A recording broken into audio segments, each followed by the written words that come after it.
everybody, welcome back. In today's episode, we're going to go over changing the front hubs and studs on the Flip CRV, as well as changing the front brake brackets that are giving us issues with our bolts. I have all the parts sitting out here on the table. We're also going to be doing our tool review video today alongside this job. So if you guys have more questions on how the tool works, that video should be posted here soon. I'm going to try not to spend too much time doing intro stuff today, just kind of get you guys set up so we can get wrenching. I expect this job to take me a little while, so I want to make sure I have plenty of daylight to get this done. So without further ado, I'm going to get you guys set up and we'll get going.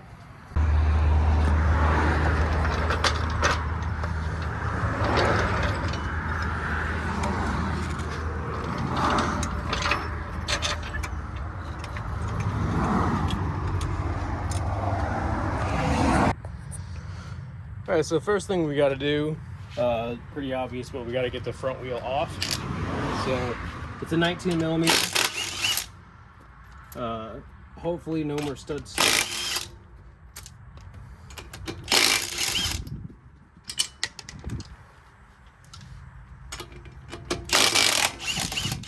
Okay, those are all off. Wheel will pop loose, and we'll set this underneath the front end just in case something bad happens. The wheel will be underneath the car when it falls, if it falls, type of deal. So now we're going to need to get the stuff to take the caliper off, as well as the front rotor off. This does have both of its screws in it still, unfortunately, so we'll have to knock those out. I'm gonna go grab some more tools and I'm gonna move you guys in to see a little better. Alright, so before I go removing any of the caliper stuff, first thing I want to try to do is get these screws out. These are always a pain. Oh, thank goodness, that one's loose. And we'll check this one, also loose. These are usually not just seized, but also very soft. They like to strip out. As you can see, somebody probably fought with this one already. These are not needed. These are for the assembly process of the car. I mean, at least for me, I don't run them on my car. If you don't feel comfortable not running them, then run them. But the wheel and the lug nuts hold the brake rotor on. The studs align it. These really have no purpose in my opinion. I think it's really just for the manufacturing process. So luckily we shouldn't need this then. At least not for that. Same with our impact screwdriver. We won't need that guy. The other side, it took the impact screwdriver, a few drill bits, and it was just kind of a pain all around. So first thing we're going to do is take our 14 millimeter, either a flat wrench or a socket. But we're going to want to knock these bolts loose that are holding the caliper on. So sometimes it's easier with a socket versus a flat wrench. In this case, they're kind of stuck on there. Let me get this set up.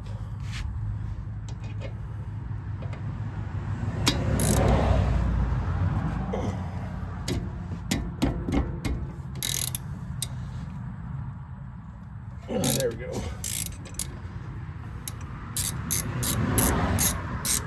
So we're going to get these loose.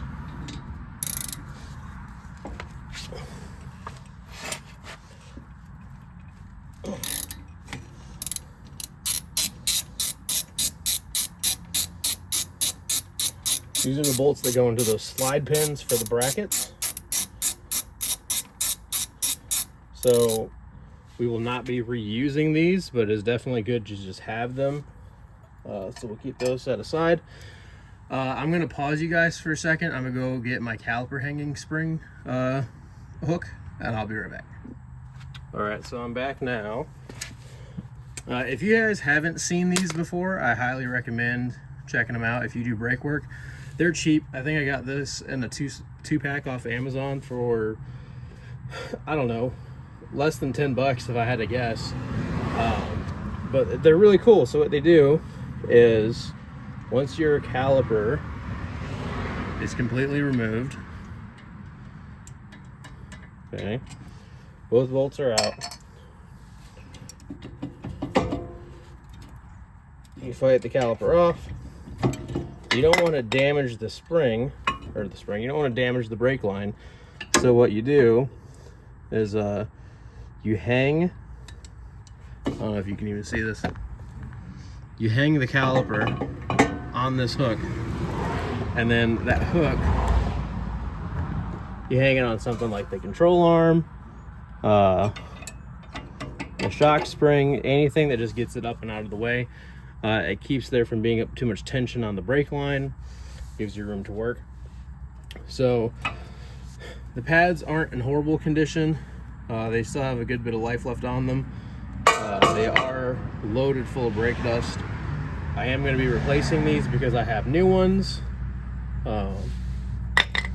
Same with the rotors. I have brand new rotors, so those will be getting replaced. These brackets will be getting replaced because these, I'm having issues with these pins. So let me get the bracket knocked out. This has, if I remember right, 17 millimeter bolts holding it in. I'm gonna go grab the other socket as well as some gloves because I'm starting to get dirty, and I'll be right back. All right, I'm back, this time with gloves in a different socket. So we'll get this on there. If you can reach it, it is perfectly fine to use a tool to help assist you. Definitely makes quick work of those jobs. Okay, that's one. And that's two. So now the bracket should just lift right off. That's out the way. We have a replacement for this. The brake hardware is still on this one, so when we go to put the new one on, we need to make sure we have brake hardware. Okay. Because we already got these screws out and the caliper's not, the rotor's not stuck, it just lifts right off. If we were doing brakes, we would be completely stripped down and ready to replace, but because we're replacing these hubs, we're not quite done yet. So there's a few things we're going to need to do. One of them is we're going to need to get the axle out the back of this hub. The easiest way to do that is going to be to separate the lower control arm from the hub, so we have some room to pull away. It'll pivot off of this top ball joint and allow room for the axle to slide out the back. We'll start by removing this nut. We'll see if we have enough room to just pull the axle out but without disassembling anything else, but likely we will need to disassemble the hub from the lower control arm. So let me go get the socket and the big impact, and we'll knock this out. One thing to note also is this nut has provisions on the axle end to be knocked into a slot. You want to make sure before you go loosening this that it's not already pushed into that slot. Mine is not, so it's free and clear to just knock it straight out. Let me go grab the socket and the big impact and we'll get this pushed out. All right, so I have my 36 millimeter impact socket. I'll put that guy on there. We're going to rob the battery off of the little impact, put it on the big impact. If you do not have an impact, I recommend that you get one, but use a breaker bar. These kind of things, you really don't want to be messing around with just hand tools if you can help it. If that's all you got, that's all you got, but just like that. This nut is off now. You can see where it was dented at one point, but they didn't push it in far enough for it to actually make any difference in this scenario. So now the axle is free, but we don't have enough room to get it out the back side of this hub. So what we're gonna need to do is loosen this lower control arm, so that way we can get this whole system loosened. All right, so let me get set up for that, and I'll jump back when we're ready. Okay, so here's the bottom side of this hub.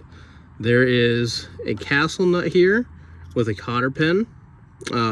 This cotter pin needs to come out, this bolt needs to come loose, and then we will be able to start hitting on this to get it to break loose. So I'm gonna get the pin out, the nut loosened, and then we'll jump back.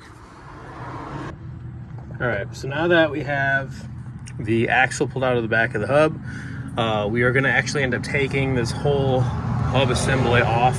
It's just gonna be easier for me to be able to get the stuff done that I need to get done. So what we need to do next is, there's another bolt here for the upper control arm that also has a little cotter pin.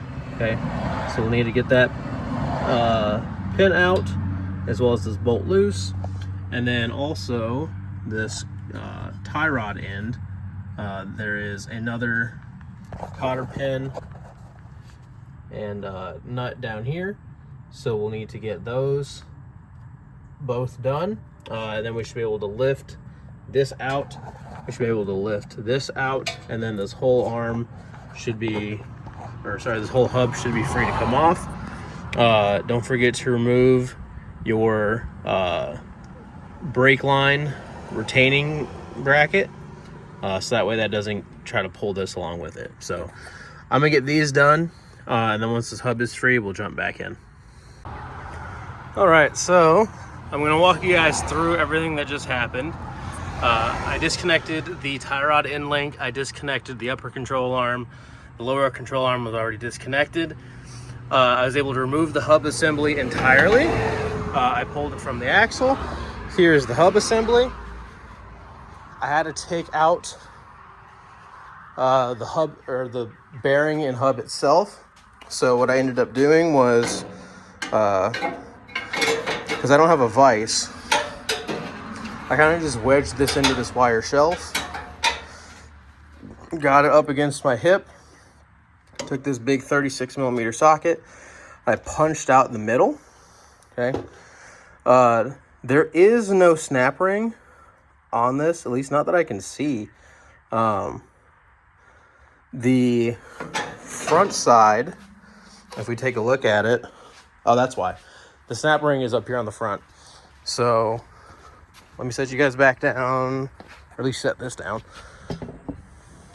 So with the hub out, we can see now where the snap ring is. I'm being honest, I don't think I have snap ring pliers, so I may need to come back to this, but this is where I'm at so far. Once this ring is out, the tool will take over as how we remove the rest of this bearing from this entire assembly. So once I find something to take the snap ring out, we'll jump back. It might be today, it might be tomorrow, but that's currently what we're waiting on. All right, guys, so I'm back with my snap ring pliers. Woo! And just like that, it's that easy. You just need to have the right tools.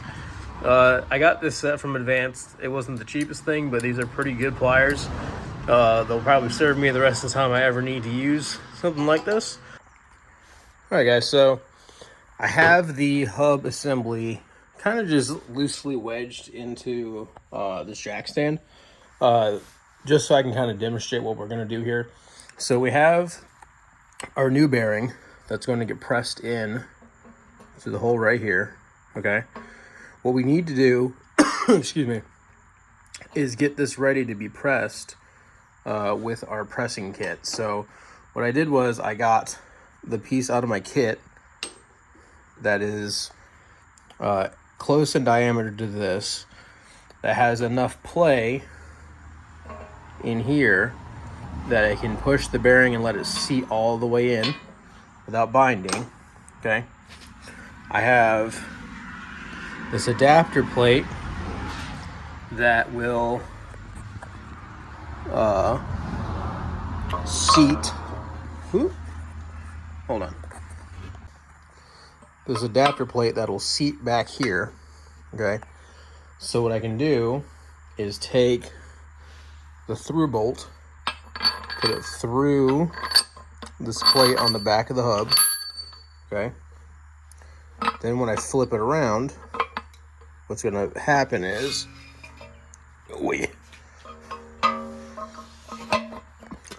this plate is going to hold pressure against the back side of the hub. The bearing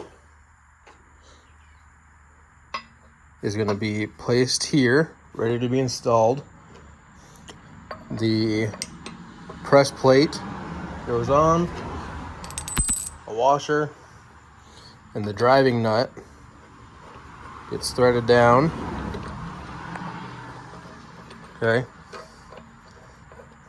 So once this is threaded down, there will be a head and nut on both sides that as I tighten, it'll start to suck this bearing down into the hub assembly. I'm gonna get this set down so that way I can get this going. I'm gonna turn this back on once the bearing is pressed in and when we're putting in the new snap ring. All right, y'all. So a little update as we're going along here. The bearing got pressed in, the hub got put in. I have loosely reassembled everything, so I've just hand tightened the bolts for the 3 that we took off earlier. I'm currently getting the cotter pins ready to go back in. I have this pack of cotter pins I bought, I don't know, forever ago. These top ones are the little ones. I remember that from earlier. For these, I just snugged them down until they were like pretty tight, and then just found the next open part of the castle nut that had the hole open. I'm gonna go ahead and bend these out with a pair of pliers, but always use new cotter pins. This whole box was, I don't know, a few bucks, maybe 10 at most. I don't remember. Maybe it was 20. Regardless, it's more cotter pins than I'm gonna need in the next 20 years, unless I do this regularly.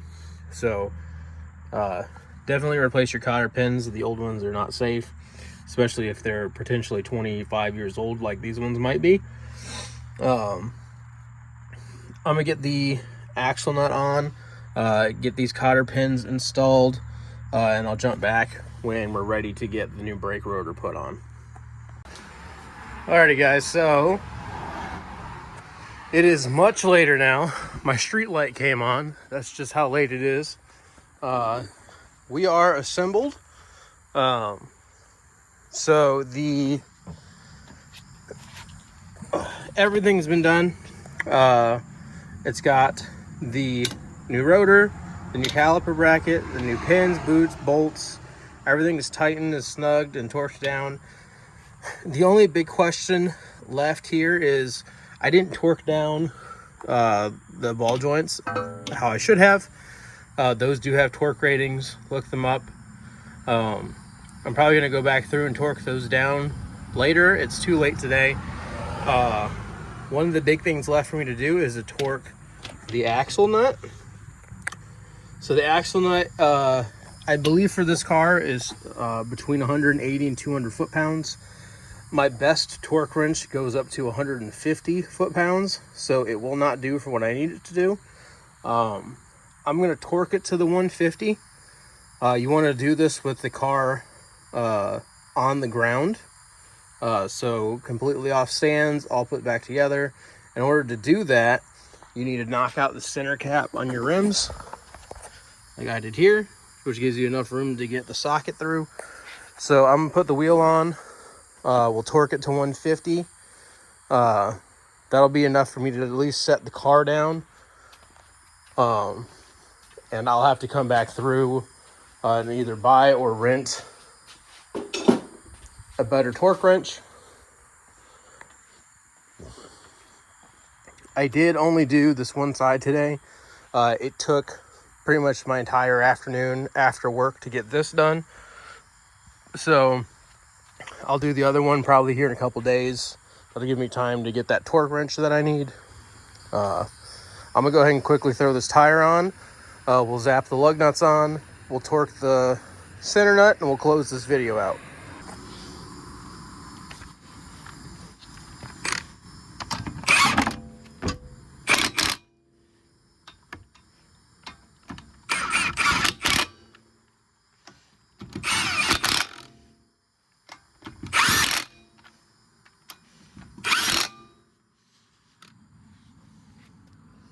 All right, y'all, this is the first time we've seen the flip CRV where the front hub had all 5 lug nuts on and none of them were broken.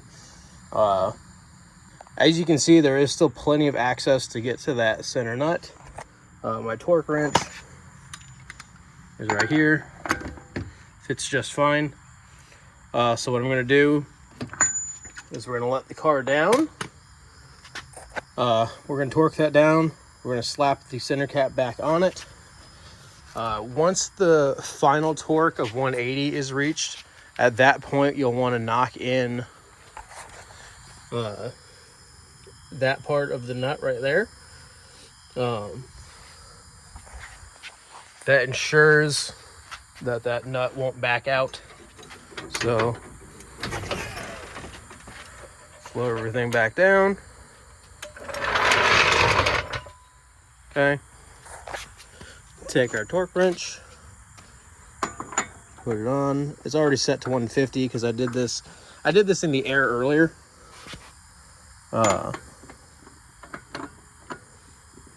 Just so it has some sort of tightness. So let's see if I can do this one-handed.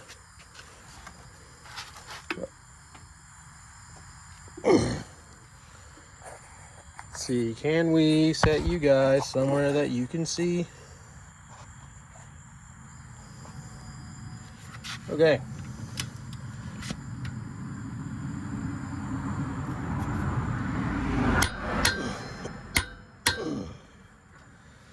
That clicking was the torque wrench saying that I was at my spec. The spec I have it set to is 150. So it does still have room to go, like I'd said, but it has hit that 150 mark. That's good enough for me for today. We'll go ahead and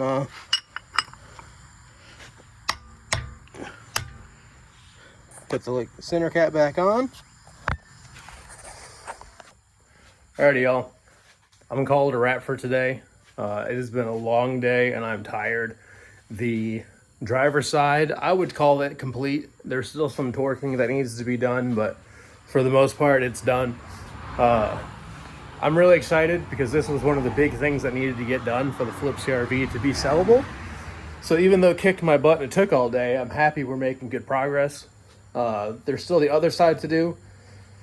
With how long it took me, I'm probably going to wait until it's a little bit of a cooler day. I think this Friday and Saturday here in Central Florida, it should be a little more overcast and not so hot. So I'll probably wait to do it that day. Worst case, it might start raining. I do have a tent that I've used once. Oh, there it is. I have a tent that I've used one time. It'll probably be worth it to put that up and kind of give some shade and protection from the elements. So I'm rambling. Thanks for watching. If you stuck through everything, leave me a like, leave me a comment. I do want to say we just hit 200 views on the channel, which is crazy. I started posting videos a month ago, and the first one was just because I felt like there was a how-to video that needed to exist that I could have used personally, and then decided to take a chance and try out something different. As of today, we're sitting at 200 views and 20 subscribers a month into the channel. Really only, I don't know, 2 weeks into really making consistent videos. So thank you to everybody for subscribing and for watching. I really do appreciate it. It's given me the motivation I need to make sure that these types of things can continue getting done. So I'm not falling off and getting work done. So thank you for that. That's all I got for today, guys. I'll catch y'all later. Peace.